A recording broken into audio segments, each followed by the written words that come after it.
Just wait a minute for people to connect.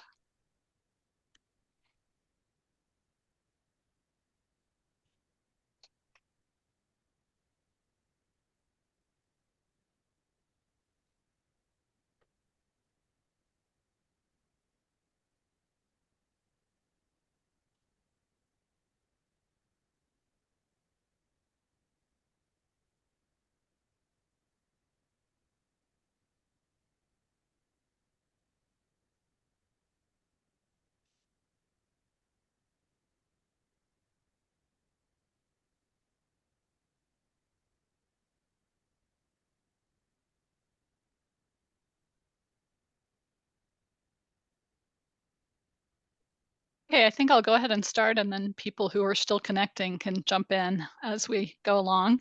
Welcome to our event, How I Wrote This. This is kind of a co-production of JBS and the NACBS, and I'd like to especially thank Amanda Perry, our executive director, for making this possible and running all the tech. I'm Tammy Proctor. I'm one of the co-editors of the Journal of British Studies. I'm at Utah State University, and my colleague Nadja Durbach is here from the University of Utah, my co-editor. And we're really pleased today to welcome Amy Bell, who is professor of history at Huron University College in London, Ontario, in Canada, obviously. And her field of research is social and forensic history of crime and the London home front in World War II. So I think I will turn it over to Nadja to kind of tell everyone what we're planning to do.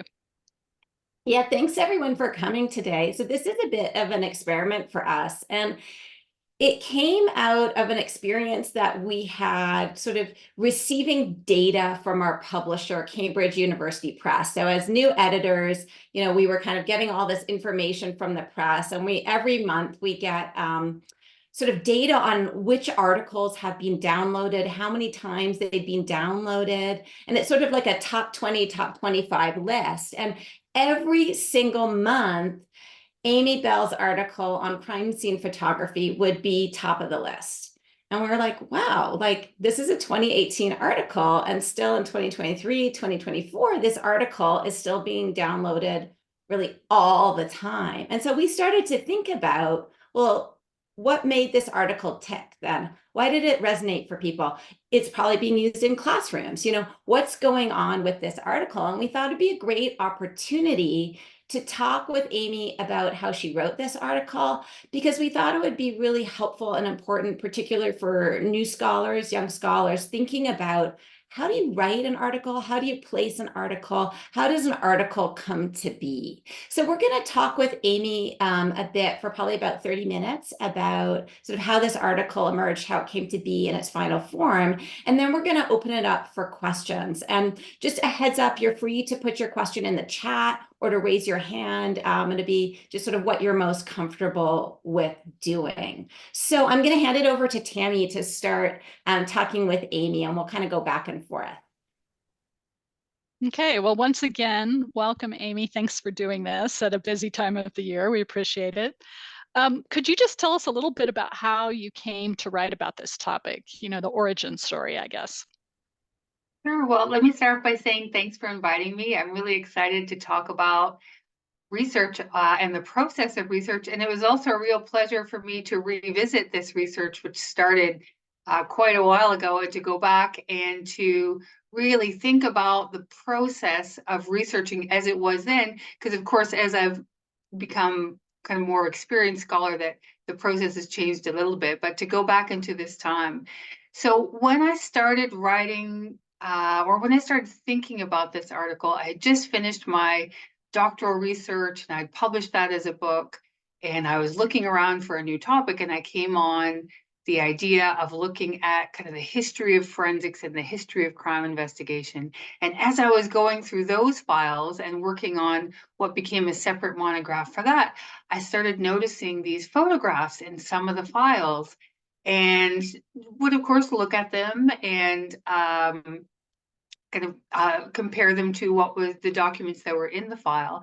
And then as I was going through the years from the 30s, the 40s, the 50s, I could see a change in how the photographs were being taken. And that started me thinking about this idea of a visual language of crime and how that might change and what might affect it, and why these photographs looked different from other crime photographs that I had seen in popular media or in historical studies in America or in Australia. And so I became really fascinated with this idea of a visual language of crime within this British context. And so that started the work for this paper, which really took quite a few years to do the background and then to do the visual part and then the process of writing and revisions. So when you kind of came across this material and started working with it, did you think that, oh, this is just going to be a standalone article? I'm just going to do an article. Or were you thinking about it as part of a larger project? Well, I was just finishing because I was just finishing this one monograph. And as you know, writing books is really hard. And so I thought I'm going to make this a standalone project as much as I can. Although I later did another article on abortion crime scene photography, which had a separate language. So the two of these together were really, and I've moved on since then, were really the two pieces of this visual aesthetic. That kind of sets up nicely my question about why did you choose Journal of British Studies for this article? And maybe you could even talk about how you decided this article for JBS and the abortion crime scene photography article for a different journal. Sure. Well, Journal of British Studies, of course, to me is the preeminent journal in the field. And it was a particularly good match for this article because it combines, the article itself combines a historical narrative of the development of the technology of photography, the institutional use of photography in police forces, the forensic application of photography, and the visual aesthetic, which is an elusive aesthetic that requires interpretation and links to all kinds of different artistic and to a certain extent literary tropes and motifs. And so JBS, of course, as both literary and historical, was the perfect combination for that. And the abortion crime scene photography was the in a medical history journal, because it was really about how this legally, by the time the photographs came out, abortion was legal within certain medical circumstances, but the illegal abortions had connotations of illegality because people were doing medical practices in the home. So it was a much more tied to the history of medicine than this broader kind of forensic aesthetic of photography. And I want to just, for our people joining us today, I encourage you to also read the article on crime scene abortion, which I teach in one of my classes on a regular basis, because it's also just a really stunning article. And so if you haven't read that one, please read that one as well. So Amy, will you talk a little bit about the archive then? So you sort of came across these crime scene photographs in the National Archives. So you could talk to us about sort of finding that, you know, how were you looking for it? How did you find it? And then how did you use it? And if you wanted to show us some of your images afterwards, you could do that as well. Sure.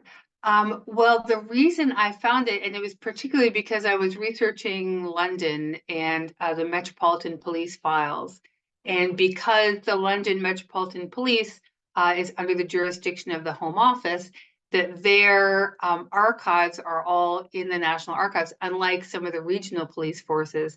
So it's one of the most full and complete archives, as I've since discovered, of crime scene photographs in the world. Because they're still tied to their documentary kind of, I don't want to say accessories, but to the other documents in the file, the other criminal documents in the file, and the people can usually be identified. Whereas in New York and Australia, they archive the photographs separately. really just in cardboard boxes in the basement. And so by the time the archive, because they weren't considered valuable, so by the time those archives were discovered, they couldn't be linked unless there was some clue within the photograph to the documents, and they couldn't be identified. So they're not tied in the same way as these London photographs. There are also some for later periods in the Assizes files that we can see of ones that came to court, but they are not archived as well, and they tend to be more in the 60s and 70s that we see those. So I wasn't looking for them. I was really looking for the police reports, because as a historian, I'm always looking for documents. So I'm looking for the stories of these crimes and how they were investigated and what the police were doing, and trying to link it to the crime reporting. And sometimes the photographs are archived separately in a separate file, so I would ask for those. And the thing that I noticed first about them is how affecting they are. So it is like a direct link into that scene, and it makes, when you see the setting of how of where this crime occurred, and sometimes you see the person, the victim, and that it's very, very affecting. And that also started me thinking about how these photographs were used, how they're framed, and the purposes of including the photographs as well. Because one of the interesting things, as I'll show you in a minute, is that our understanding, our modern CSI understanding of crime scene photographs, is that they show us clues that we can link then to forensic evidence and solve crimes. But the earliest crime scene photographs have nothing to do with clues at all. That often there's no forensic evidence within the frame at all. And they're really being used as a kind of illustration, and partly, I think, as an effective device to show the jury, and as an effective device within the courtroom to, take the jury and the judge into that moment of the crime. And they work very well. They're still working now for the viewers that see them now, for me and for you, and some people who read the research now. And I think that is one clue to the article's success, is this idea of the fascination of the image of the settings of crime. That people are very interested, and it's an emotional feeling that connects people to the victim and also to the setting of the crime that occurred. I should also say that as I went through, it's very episodic which photographs are still in the file and which aren't, and which ones get saved and which don't. And when I was doing this research, which is 10, 15 years ago, a lot of these files were open to researchers. They've since been closed for various reasons, and usually to do with privacy and the disturbing nature of some of the photographs. So even in the time period since this has been published, we have a different idea about how these photographs should be treated, who should have access, and what should be shown. So shall I show you some of the images? Mm-hmm. Yeah. Okay. And I think you kind of addressed my next question, but just when you were selecting photos, the ethical issues around it that you just alluded to, how did you deal with those? And maybe as you're talking about these photos, you can tell us a little bit about that. Okay, sure. So first, just let me set this up.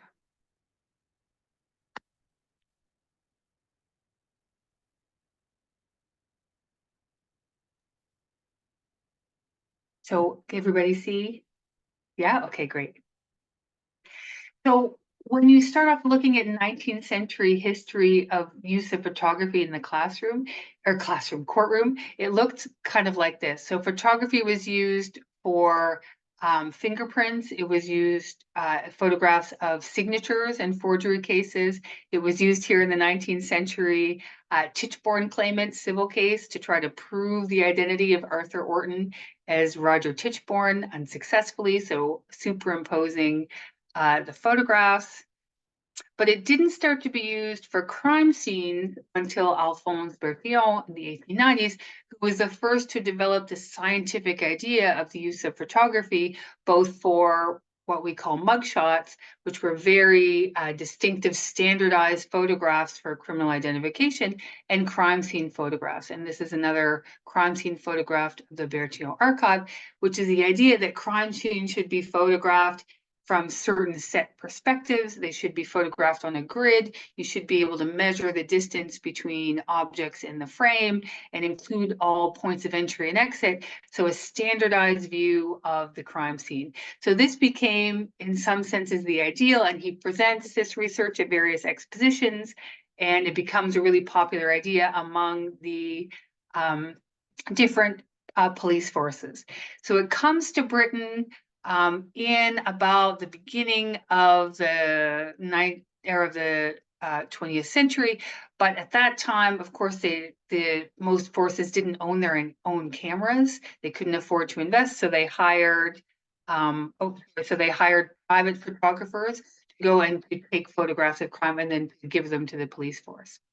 So the first place that crime scene photography develops is New York, and it actually develops a very distinctive style with a flattened, kind of a foreshortened style. It's always very brightly lit. It's much more graphic than what the British style becomes, and this style becomes familiar to us partly through film noir, and these are very recognizable images. Press photography, Ouija, for example, also use the same kind of very graphic imagery of crime. Australia also developed their own distinctive style, so these are a bit later, but again, very brightly lit, a lot of high contrast, very high detail, very distinctive style that they developed. And again, it's very hard to link both of these archives to their documentary side. And then here we have some of the earliest British examples. So this is one of the series that I talk about in the article in Herefordshire in 1904. And again, the force hires just a local photographer to come and take a picture of a kitchen where there'd been a shooting. And it's not even really clear why these photographs exist, because there's no forensic evidence being shown. The person has confessed. But for whatever reason, there are 6 photographs taken of points of entry and exit, and lighting up, showing the table where everyone was sitting. And they're beautiful photographs, but it's not really clear what their purpose is. And so we start to see this idea of kind of forces playing with the idea of creating a story and using these to create a narrative, even if they're not developing any kind of forensic or clue-based narrative. So this is one example. So photography is fairly episodic until the 1930s. And in the 1930s, we see forces really in London and surrounding areas really starting to using photography more. This is the time period when they hire photographers, they're buying more cameras. And so this is an example from a workhouse in Fulham, and this is the main dining area. So what ostensibly that the photographer is trying to show that this is the point of entry into the victim's room, which we see the doorway there. But really, they're also making a commentary on the sparseness of life in this workhouse. You've got the plates, they're chained to the wall. There isn't any table even for people to sit at. So the conditions of life for the men in this workhouse.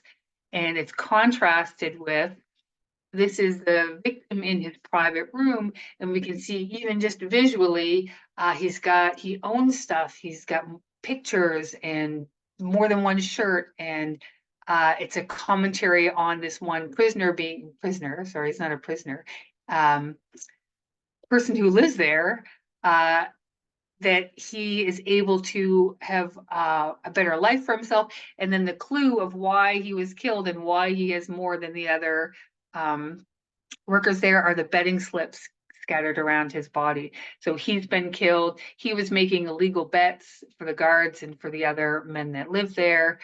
Someone killed him to rob him, and went off and spent the money. And so you can see there is a forensic narrative, but there's another artistic narrative, and it's the contrast between these two sides of the workhouse and the corruption that allowed this man to live a better life than other inmates. And we can link this. This is not a crime scene photograph. This is a photograph taken by Humphrey Spender, who is a very important artist of the 30s and 40s. And it was taken as part of a investigation into living conditions in Stepney and kind of overcrowding that led to certain kind of juvenile delinquency. And we can see there's some of the same images that we see in crime scene photographs, the bedroom, kind of symbols of poverty, there's a social commentary being made here. And so this similar kind of visual language that we see in this kind of documentary photography and in other documentary photography of the time, especially in the north of England and in London, we see reproduced in crime scene photographs like this one, which is also taken in a bedroom, so where a woman has been killed, and it's showing the same kind of symbols of poverty. So the clothes on the chair, the sparseness, the kind of the meagerness of living conditions of certain people. And as well, here we also have the forensic evidence of the woman in the bed. So after Second World War, there's an even greater explosion of this visual language of crime, and it starts to make its way out of the courtroom into the public, and it does this through newspaper reporting. In particular, newspapermen are able to get to the scenes of crimes much more quickly, and they're able to get access to it, like the shooting of Alex de Antiquitas in 1947, where we see for the first time victims being portrayed in the press instead of just the setting of the crime. And of course, the beginning of TV. Detective Fabian creates one of the first detective series, Fabian of the Yard, in the 1950s, and that kind of visual language of black and white crime, the documentary side of it, really we see reflected back into crime scene photography. So now we start to see the cycle of public images of crime back to the courtroom. And here we have another example, again, very similar to the 1930s. This is 1947, another domestic murder, this time of a wife killing her husband, and the symbols of poverty, the bed, the idea of being able to have a glimpse into the private lives of people through this crime scene photography. And we also start to see from the 1950s a shift in how photographers do their work, and that they often come at the moment of the crime or just after, and then they come back. So here we have a nighttime scene of a girl that's been stabbed in 1950 in Brixton, and you can see the way it's framed. It looks as if there's no one around and no possible witnesses. But then when you see the photograph the next day, we can see the blood's been cleaned and they're showing a different framing, and we can see it's right on the main street. So it could have been visible by everyone, and we can start to see how they're changing the story and creating these visual narratives according to the framing of the photograph. And they're also taking many more photographs. So instead of just one or two in the 30s, because the plates are very expensive, we're having 6 or 7, and whole books being prepared for the courtroom. We also have, and I'll just mention here, a shift in abortion crime scene photography from about 1951. This is the earliest I could find. And it's looking not so much for forensic clues, but these images of medical apparatus in the home that are being put to illegal purposes. So here it's the examination table, of course, and the bucket. So the idea is the bucket is there because an abortion is about to be performed or has been performed illegally. And so they're really trying to highlight any medical apparatus within a private space as evidence of illegal abortion. Or in this case, this is from 1953, a woman was syringed here on the sofa by a married couple and died immediately. And even from the forensic evidence, it was clear there was no evidence whatsoever. Her clothes were clean, there was nothing on the couch. And yet the photographer came to take a photograph of this room, and it was entered into evidence. And here I argue it's not really about showing anything forensically because there's nothing there. And even if there were, they're not showing the couch like the surface of the couch where we would expect to see a clue. They're just showing the room with the Christmas decorations, I think, to make an effective point for the jury that this woman died 3 days before Christmas in this space, and how tragic that is. And by the 1970s, we see that crime scene photography is such an important part of crime scene investigation that this is from the information room. So it's a public relations series of photographs where they've actually staged a murder within a bomb site in London in 1974. And so they have this woman posing, pretending to be a murder victim. And there's a whole series of photographs where they're reenacting the discovery of the body, and in particular, the photography. So we can see the photographer is up here setting up his camera at the top, and we've got the detective here with this murder bag and this, I'm not sure who the person is pointing. And we have this from different angles. So the photographer is coming here, and we see people gathering around, and then the photographer here taking different shots. So that crime scene photography becomes a really important way of showing how investigations are done. And from the 70s, we see it being used more and more, although a lot of those files are closed, we see that being entered more and more into evidence. We also see from the 1970s, they start to use color photography as well, although they're still using black and white into the 80s. So we can see how both the use of photography has changed and the language of how the photographs are taken have changed, and how they reflect different strands of popular culture at the time. So the ethics of photography, I would say I really, especially when I was starting out, I would try never to use a photograph that showed somebody's face because they don't consent to that. And as I go deeper and deeper, I'm still working in this area. I now don't want to publish photographs that include any bodies at all, just because I don't think it's necessary, and it feels, I know there are different schools of thought for this, but to me, it feels a bit invasive that you can tell someone's story and tell someone's the conditions of their life without actually showing their body in a way that kind of re-victimizes them again, right? Or at least makes them an object of scrutiny in a way that perhaps they wouldn't want to again. And I mentioned this also in the article, but up until the 1950s, that police detectives would actually cover up the faces. They wouldn't show the faces. They'd pull the clothing down if it was disarranged. They would consciously try to protect the modesty of the person within the scene itself, whether it's a man or a woman. They don't show nudity very often, and they try not to show the face. That changes, of course, in the 50s and 60s, but there's certainly an idea of respect that's in conflict with the whole idea of the forensic immediacy of the photograph, but that's still how I feel about publishing those photographs today. They're amazing photographs. And when you were thinking about the photographs that were going to go in the JBS article, were there constraints for you? Like, were you given only a certain amount of space or financial constraints or around, like, how did you make decisions about how many to use? It's expensive. It's expensive to pay for the rights to reproduce. At that time, I think it was because you pay yourself, and it was maybe 75 pounds per photograph.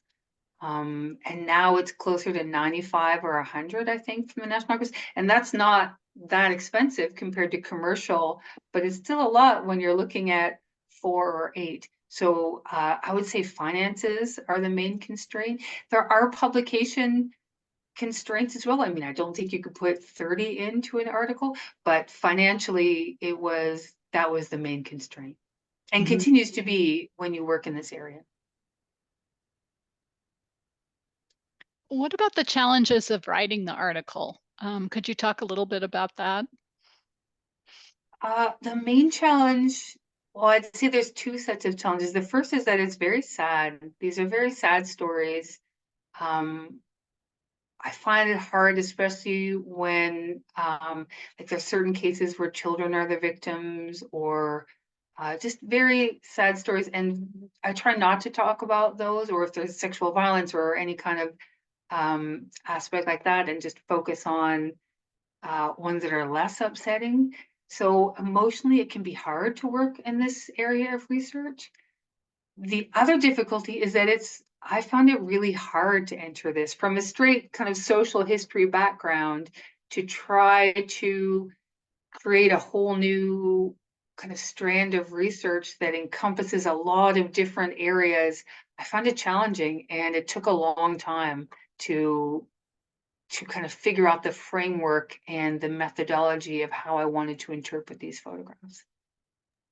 So I just have one more question for Amy. So if people want to ask questions or want to start putting them in the chat, you're just absolutely free to do that. So this was a fairly long process from initial submission to publication. So I'm looking at my statistics here, and the manuscript was submitted in September 2015, and then it was accepted in September 2017, and it appeared the following January in 2018. So it was sort of a 2-year process from submission to acceptance, and it went through 2 revisions. And I want to say for our guests here today that this is not uncommon. It's not uncommon to revise something not only once, but twice before it appears, not only in our journal, but in any journal. And so this was a very kind of normal process to go through, but it shows how much work is involved. It's not really just writing the article and submitting it. It's what happens afterwards. It's the response to the readers' comments. And so could you talk a little bit about the revision process, Amy? Like, was this the easiest part or the hardest part for you? Like, how did that play out? Well, I have to say, every article is made so much better by the readers and reviewers, and that it couldn't have become the article that it became without their generosity and their intellectual generosity and the time that readers put into it. So it is a substantial process, and it can be difficult because when readers are very generous with their comments and they want to see substantial, and they're engaging with the work on so many levels, that you have to take the time and reflect on that and to incorporate those comments as well. And it always, always, always makes the article stronger and better, because of course scholars are going to see different things in the work. I think for this work in particular, because it's at the intersection of a variety of fields, that the 2 readers wanted fairly different things. And so then it's the role of the editor to try to encourage you to focus on certain aspects of that, but it can be very difficult to incorporate 2 very different readers' responses into a work that already has a lot of content in it. So it took a while to kind of strike the balance between what the editor and the 2 readers and what I myself wanted. But I think it worked out in the end. It's a very long process, but it's difficult, but it's also in some ways the most rewarding, because to have people comment with and engage with your work, I mean, what could be better than that? And to make it better, and also to tell you things you maybe don't want to hear, especially to cut certain things. That's always very painful, but To kill all your yeah. feelings, yeah. Yeah, but it's so good. And I'm so grateful. That's one of the things I love best about academia, is the community, the intellectual community of sharing ideas and critiquing each other's work and making each other's work stronger. And I think JBS is great at that. Just a follow-up quick technical question, Amy. So when you got the initial reviews back and you worked on those and it went to the second revision, did that go back to one of the original reviewers or both of them, or do you remember? I Just believe it went curious. back to both. And so then it came Mhm. back with 2 other sets. So then Yeah. that's part of the process. It did, Yeah. yes, it went back to both. Okay, great. All right, well, so we'd like to open it up for questions. And just to remind you, you can put those in the chat, or if you want to raise your hand and pose one live, you can do that. We're going to read the chat questions just because we've got the recording and we want to make sure those are registered. So Nadja, do you want to read the first? I think we've got 2 in chat, and then I see a hand as well. Sure. I'll read the first question and then maybe we'll go to the live question. We can come back to the second question. So the first question is from Jordan Sly, and it says, I resonate with your concern about the images and representing victims in that way. I have a similar issue with my own work, although not with photos. I wonder if you could speak a little more about your ways of creating a balance between salacious descriptions and the accuracy of the account. That is an excellent question. And in fact, this is something that I worked out. I'm just finished a book on murders in wartime London that's coming out in October with Yale. And this was something my editor, Joe Godfrey, and I talked about a lot, is how to represent the stories, which is a lot about women and violence against women in a way that's respectful, that's accurate, but not salacious. And I think, I mean, it's very difficult to do, but I think the way that we came up about that is to kind of talk a little bit about, especially to say that, for example, that there were mutilations or that there was a sexual assault, but not to talk about the details. That the important thing is the context, and to also put it in the context of the victim's life and the perpetrator's life, that this is not just some monstrous aberration, that you have to understand the relationship between the two, and to be respectful, especially to the victim, and to maintain a kind of privacy, especially about the forensic detail. And that's the difference, I think, between the kind of the new strand of social history of crime and the true crime narratives, which is really a lot about violent detail about what's done to the bodies, and a lot of forensic detail talked about in the courtroom, whereas I'm more interested in the story of people's lives and the violence and what it means, and not so much about the violence itself. Great. I think Amelia Clegg is next. You want to? Hi, thank you very much. Thanks, Amy. That's great. I'm fascinated by photography and how the process works of writing about such things, and because I work on late Victorian Army and early Edwardian Army war photography. So I was wondering, just thinking about it, did you come across any photographs, personal photographs that the officers took, not the official photographers or the local photographers? Was there any sort of, were there any photos around, sort of those that they took themselves, due to sort of the, Eastman Kodak and that kind of thing? That's the first question. And the second one is, with regards to copyright, with the photographs, that only applies up until a certain time, doesn't it? In terms of, I don't know, when the person died, or if it's longer than that. So, yeah, I don't know. Can you just tell a little bit, maybe explain that a little bit if you know? Thank you. Sure. Yeah, great questions. Firstly, they're within the files that I looked at. These are just the institutional files. And so there's no personal matter, and even things that are entered into evidence. Sometimes there is a photograph, say, of a date book or something like that. Or if there's an identifying photograph, sometimes that's included in later ones, but very, very rarely. And I found nothing from soldiers at that time. So there are references to it sometimes, but it's not in the file. So that a place that you might look for that would be in places like the Manchester Police Museum or the smaller regional museums that have a whole bunch of random stuff that's that they've accumulated, so that there might be personal things there, but a lot of that stuff just disappears into the ether. As for copyright, it is very a complex area of law. With these photographs themselves, because they are held by the National Archives maintains the control and the permissions. So because even say if they were out of copyright, because they are holding the control, you always have to have the right to ask for the right to reproduce them. So when you're paying the fee, you're not paying a fee that you own them in any way. You're just paying for the right to reproduce them within the certain particular context.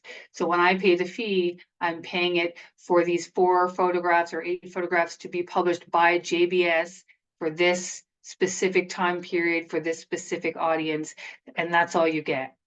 So, Right? but So it might be different then with smaller archives. The rules, yes. yeah, different. Yes, absolutely. And it depends who owns them. So for instance, that Humphrey Spender photograph, I used that in a different body of work, and I asked his widow for the right to reproduce that. And so it was a bit more, but she gave the right freely for that particular piece of work. So you have to ask who owns or controls the photograph, and you negotiate from there. Thank you. I'm going to read a question from the chat from Daniel McInerney. In several examples you shared with us, I was struck by photographs that show photographs in the background of a crime scene. The photos in the crime scene show relaxed, happy, glamorous scenes, quite a stark contrast to the grim setting where a crime occurred. This might be quite a stretch, but might we consider the contrast part of the intended narrative the picture conveys? Yes, yes, I absolutely agree. And in particular, I think that's why the police photographer frames them that way. And they're usually on the mantelpiece. So they're framing it from the back of the sitting room to show the mantelpiece. And you're right, it's that contrast between the family photographs, or sometimes in the Spender photograph, they're celebrities. So to show the contrast between this idealized family image and what's actually happening. And again, it's part of that creation of an effective response, that contrast. So well observed. I think maybe Eva is next. Hi, thank you so much for this. I'm Eva Vinecourt. I'm a graduate student at UC Berkeley, and I haven't read the article yet, but I'm definitely about to. So maybe you've answered this question a bit in the text. But you mentioned as you were talking, Amy, about having to kind of create almost a disciplinary conversation from scratch to somewhat like having to kind of put together a bunch of different conversations from around the discipline to account for or to create a place for this story. And as someone who's currently got so I've currently got a bunch of stuff that I really want to write an article on, but it's very hard for me to imagine how it would participate in a larger conversation, and therefore how I would market it to a journal, how I would give it to a journal. Like it doesn't. And so I'm wondering, when you were writing this, did you have JBS in mind, and were you writing to their specs, writing to a British history audience, or were you also considering talking to transnational histories of crime, histories of visual culture? Like, how did you manage the decision about how to situate this article as you were writing it, I guess? Ooh, that's a great question. And I think that especially when you're just starting out and there's so much and you have to respond to all these different strands, it's really helpful to consider your audience first. So Right. Yes, for this, I did have JBS in mind. And then I thought, well, if I'm say looking at these 5 different strands, so then I have to do a piece of research on each of these 5. So you develop your little mini bibliographies on the 5, and you're responding to those 5, deep footnotes, and then creating your analysis on top. And so then what the reviewer's job is then to evaluate those, say 5. Sometimes they want to add more in, or they disagree with the way, not usually, but disagree with the way you're using them. So they might want to add to that. But basically it's creating your own cobweb, if you will, of inviting these strands and then responding to them. So, and it's really hard, especially when you're starting out. Like, I totally get it. And when you're trying to create this new space for your work, and especially as a beginning writer, it can be very hard to bring it all together. And my suggestion is, like, it just takes time. And the reviewers are really instrumental in this, in helping you draw it together, in pointing out things you might not know, in creating links and showing you new works, and kind of helping you negotiate your way through the labyrinth of all the different histories. Because if you try to include too much, you're going to get lost. So I included a little bit about transnational histories of photography and crime scene photography, but not too much, because then it becomes something else. Because the main focus, of course, has to be your own research. Thank you. And I don't know if Nadja wants to speak to this, but one thing that I've found just in the last 9 months that we've been doing this is that reviewers are also really good about writing up suggestions for revision, and also suggesting other journals. So if we end up saying this isn't really quite the fit for JBS, the reviewers will often say, you know, this wouldn't have to be changed very much to be appropriate for this other journal. And so I do think that part of the value of the revision process and of going through the pain of receiving the reviewer reports, you know, and seeing what they have to say, is that it gives you a direction regardless of what JBS decides to do with it. I was just going to piggyback on that exactly, Tammy, and just say that one of our goals as editors is really to help younger scholars as well to figure out, well, what is the audience for this work? If it isn't us, what would you need to do to make it right for JBS? But if we think it is a better fit for a different journal, then we're going to help you by sending it on there. So we're not just thinking at JBS about our journal, but we're trying to think more about like communities of scholars and where, you know, where people's work would fit better, where they would have the right audience. So just thinking, you know, with one author, we received a really excellent manuscript, but we felt that its biggest contribution would be to speak to medical historians, only some of whom might be British, right? We thought actually the community that this work was really making a difference for was scholars of health and public health, not just British historians. And so even though it was a great article and we would have loved to have published it, we actually thought it would have been better for the author to publish it in a different journal. And so that's what we ended up doing, is rejecting it, not because we didn't actually want to publish it, but rejecting it so that he could send it somewhere that we thought would have a greater impact for his work in particular. So that's kind of our goal, is really to sort of help people figure out where to place their work if they're not going to place it with us for whatever reason. So yeah. Just to piggyback on Amy saying, sort of think about your audience, also just sort of think about what is your argument? What do you care about? What are you invested in? And then think about, well, which would be the right journal? Because there's loads of journals out there. So if it isn't us, it'll be someone else. Yeah, well, I appreciate your framing it in that kind of positive sense, because I know for a lot of my graduate student colleagues who aren't very familiar with the journal, like the article process, it's like kind of a shock to hear that it takes this long and then you might get rejected anyway. And it's and we're being urged to be interdisciplinary and to speak to a lot of different audiences. And then the revision process wants us to narrow back down to a single audience for the journal. So we get a lot of mixed messages as grad students, I think, about how to approach this process. So hearing it framed as a positive thing for scholarship, as opposed to like a kind of minefield that we have to navigate, is really refreshing. So thank you. And your advisor might disagree, but I would also just say sometimes it's better just to focus on your dissertation and then worry about the article publication later. Anyway, Amy, sorry, I interrupted you. Sure, I was just going to say also an easier way to do that as a grad student is to focus on the smaller, more specialized journals, and then you don't have to draw on as much because they are already familiar with that body of work or of whatever strand that you're doing. So it's an easier and less daunting way until you're ready to go forward with your monograph and your more ambitious stuff, because yeah, you need to focus on your dissertation at the beginning, and also have an easier process, and maybe come to this later. So I will say, when I wrote this article, I was already 15 years into my academic research. I couldn't have written it as a grad student because I didn't have the knowledge. So I started off very small as a grad student with very small specialized articles in smaller journals, and then worked up once you get familiar with the process. It makes it less painful, it's easier, and oftentimes you just need to wait and wait to get some of that experience and feedback and confidence And then it just gets easier and easier and easier. And by the time I retire, I hope it's very easy.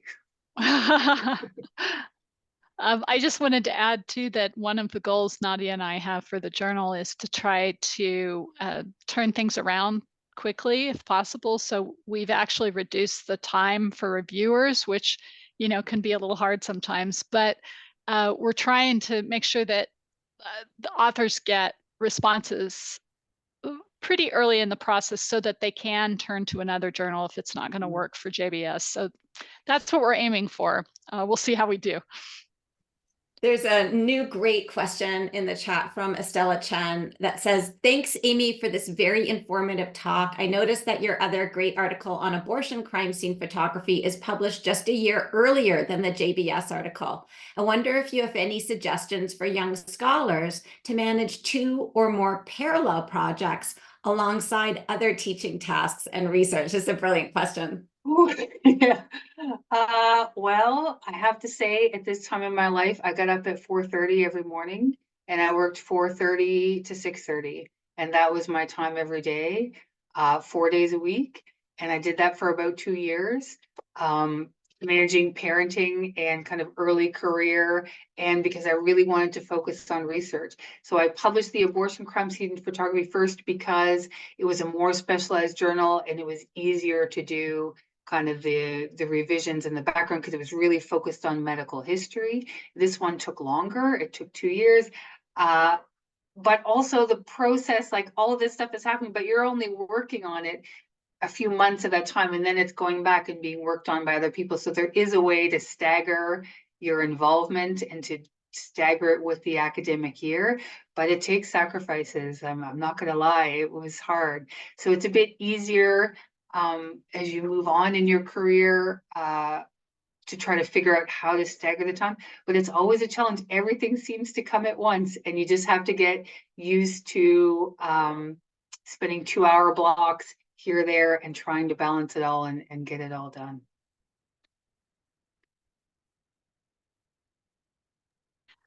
Looks like we've got a few minutes left if anybody else has a question or a comment. Looks like Amanda might have one. Yeah, I have a question. That sort of touches on a couple of these things about your process, right? And if it's changed over time. And so, particularly, you know, when you going into the photography and as you said, incorporating this new methodology that you weren't really sort of familiar with, like what does your writing process look like in terms of before you even submit it to a journal?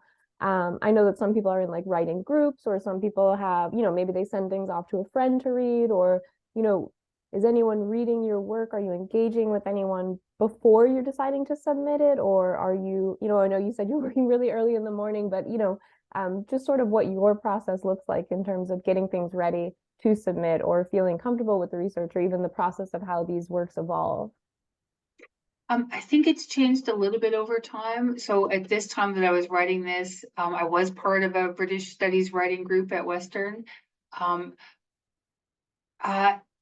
I do find that I get more better feedback through the review process and through talking to editors who are actually involved in the journal. It makes it much more specific. So now I tend to not share my work as broadly with colleagues by the time I'm ready to submit it. So just talk more generally with colleagues, but when it's time to submit, to actually focus more on the individual submission and getting the reviewer feedbacks.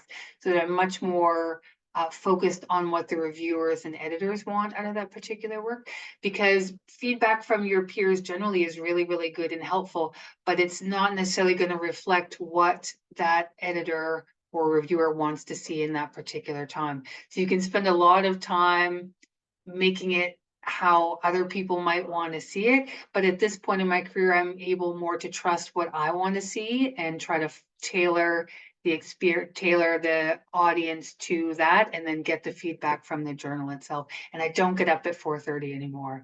So now, as my children get older, I find I can work a little later in the day. But that shifts over time, and I imagine that it might shift back kind of in my later career as well.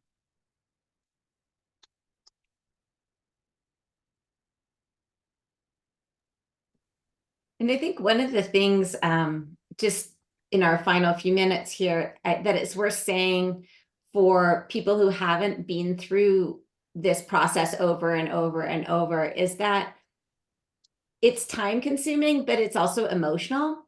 Yes. And one of the things you have to do usually when you get feedback is put it aside for a little bit as well, so that the emotional stuff can be set aside too. Because sometimes you've worked on this, it's dear to you because you've chosen this research. And sometimes it's hard to get that feedback because it's asking you to do something different or to think in a different way or challenging you in some ways. So sometimes the best thing you can do is just to set it aside for a little bit, read it through, absorb it, put it aside, and then come back to it when you feel like you're ready. And so it's never a matter of getting it back to the journal quickly as well. I think some people feel like, oh, they've got to revise and resubmit, they got to revise it right away. You don't have to do that. You can just let it sit and percolate and brew for a little bit and then come back to it when you feel ready or you have the time that you need. When you don't have to get up at 4:30 in the morning, which I'm very impressed by. So sometimes it's a matter of finding the emotional space as well as the actual time to do something. I totally agree. And I used to find it, well, I still find it painful. It's so painful to get negative feedback and to get criticism. It really hurts. And so earlier, and probably at this stage too, I found it so difficult and upsetting. And should I even bother? And now I don't feel that way. I feel grateful. I'm so grateful that I look past those feelings and then look at what they say next. And it's like, oh, you've really thought about this and you want to help me make this better. And the reviewers are so instrumental in their generosity, especially I have to say with JBS, like there's just so much help that's given that if you can look past that first period and as you say, Nadja, let it sit, then you see the generosity that's implicit in the whole process of review. Eva, did you want to jump in? It looks like we have just a couple minutes. Well, I don't want to take, if nobody else has another question.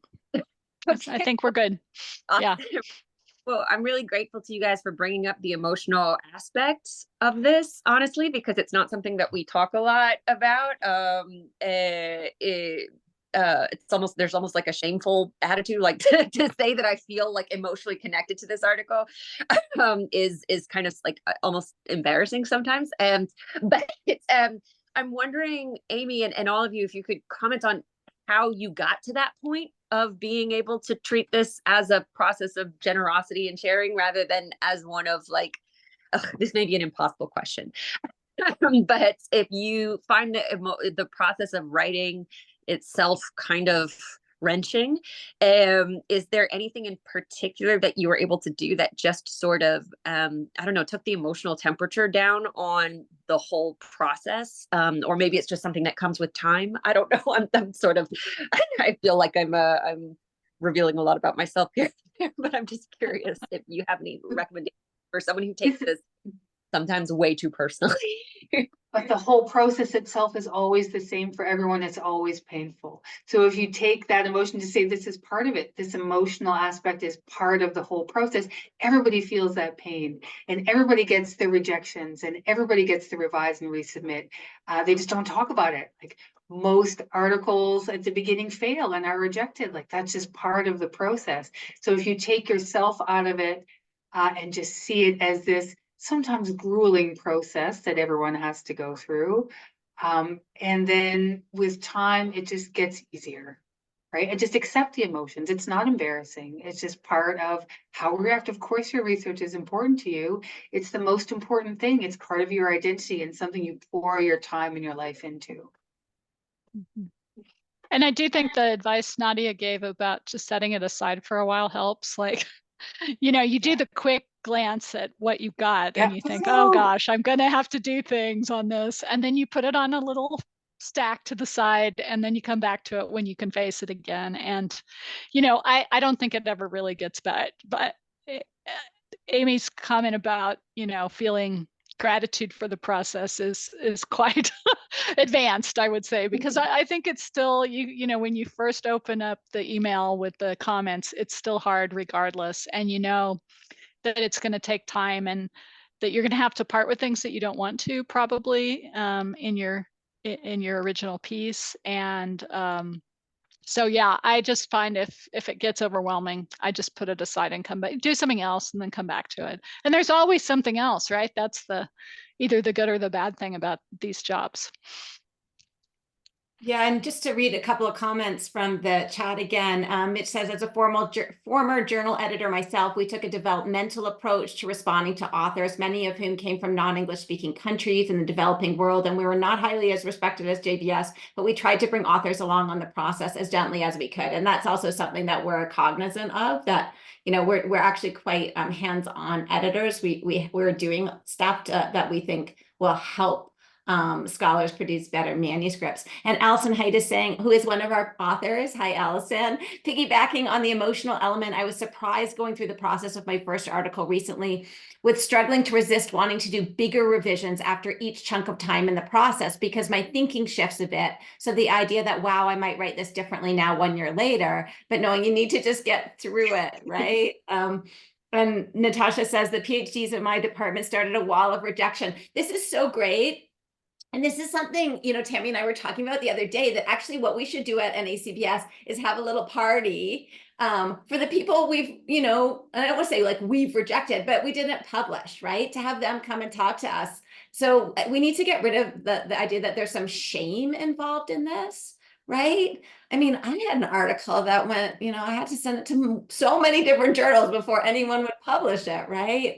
Margot Finn, who some of you might know, is an amazing British historian. She once gave a talk about how she sent something to 16 different journals, right? Like, this is all part of the process. And I don't think labeling it shameful or failure or whatever, I mean, only tongue in cheek doing it that way, because really it's about, this is something that everyone goes through, and we should see it as integral to the process rather than as something we feel ashamed of. Because, you know, as editors, we now know it's not just, you know, beginning scholars who have to revise, you know, a couple times. It's established scholars who have to revise a couple times before it's ready. It's everybody, right? And so it's all part of the process.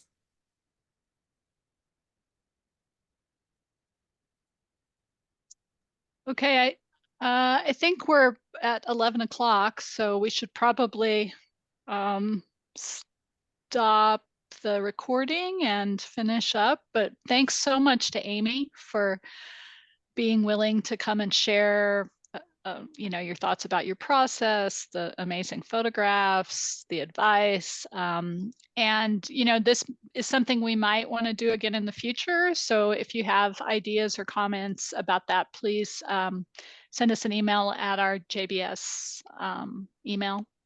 And if you have ideas for articles you'd like to hear the backstory to, please send that to us as well. Especially and send us your work. And send us your work. That's a no-brainer. Great. Well, thanks to everyone, and thanks for all your great questions, and to Nadja, Tammy, and Amanda. It was a real pleasure. Thank you, Thanks. Amy. Thanks.